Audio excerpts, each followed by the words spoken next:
magacaygu waa baasha cabdullaahi yuusuf ciidamada watan waxa ka tirsanaa guutada 151 waxaan noo soo dogorbateen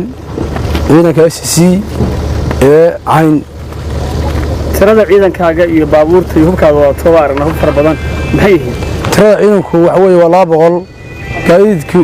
waa 10 tiknika waxa weeye waxa jira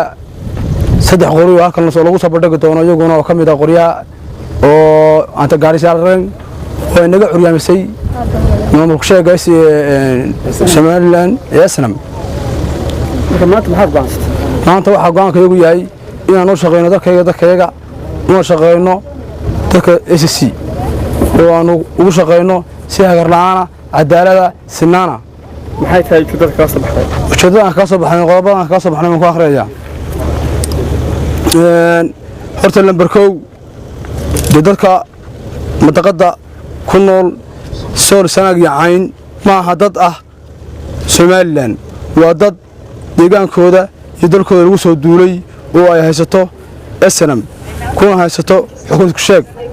sida laadigeed anagu markaan aragnay inaan ahayn Somaliland wax noo cuntay dantayada dalkayaga iyo diintayada midna ayna anfacayn waxaan uga soo baxnay sida aan hore u akhriyay waxa weeye qodobka koobaad anaga nimanka waxaan na dhaxmaray raad muddo hadda taagneed oo ah askari laga diray cadeeye askarigaas oo lagu dilay si qadafa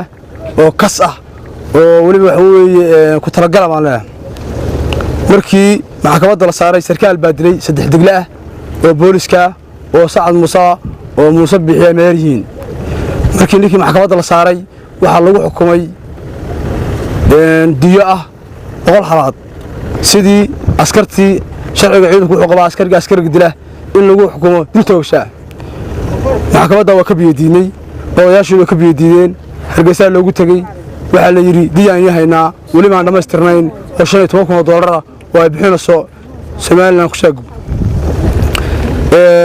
taa anagoo ka calaad qabna kala goodnay hadda ka horna media ka daawateen oo aan dabcanay ninka xabsi kala soo baxano markii daba aan u turnay dalkayga iyo maatada kuna gobolka soo anagu turnay waxaan usneeri hawrin hadeer xabsiga waxba u kaadi marka sida laadigeed hadeer qodobka waxa weeye qodobkan waxa weeye waxaan muddo ah oo 17 sano naga xiran Umar Salman Barre Anshuur oo isagana si gardaraa lagu haysto oo ah aqoonyahan macallin shaqeynayay oo aan wax dambi lahayn oo lagu haysto dambi maxkamadda markii la geeyay meekasta la mariyay oo xil lagu waayay oo dhawaan odayaasha ka hadleen khayr cabdi aan waxa weeye loo hayn wax dambiya lagu haysto maamulka shaqo ku haystaan xoog waxyaalaha kale aan ka soo baxnay qodobka saddexaad waxa weeye hal doorkii dhulbaante ee gobolka Sool maalin walba qolleynaya wala xiraya waxay magaaladii keeneen ciidan la dhaho RRU habeenkii iyadoo la hurdo oo guryaha la hurdo baa la soo dhacaya maatada inta jira la soo rito rag iyo dumarba waa socdaan ciidan isku sheegay markaa maamulkaas SNM waxay la baxaan habeenkii qof guriga jooga ama qayb ka haystaan meel la geeyay lama yaqaan la xiga qayb ama qadadkii shacabka ee gobolka soo ku noolaa aygu waxa weeye Jaac Faarax Bakor aanu ahayn ciidamo ka soo jeeda gobolada SSC kana mida Jabhada SLM haddaanu ahayn waxaanu aragnay in aanu waxba ka ahayn oo waxay tahay beel annagoo kala waxa ay leedahay inay tahay annana dad dulmi dameesh ku jooga oo dadkoodii oo la leynayo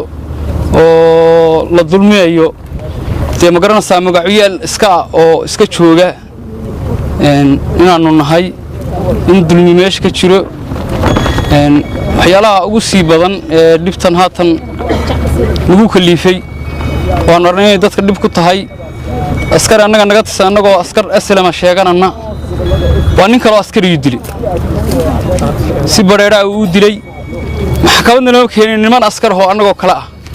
waa meel soo farfaristay oo de maxkamad ma ahayn niman askar bay ahaayeen oo SLM oo de niman isaaqa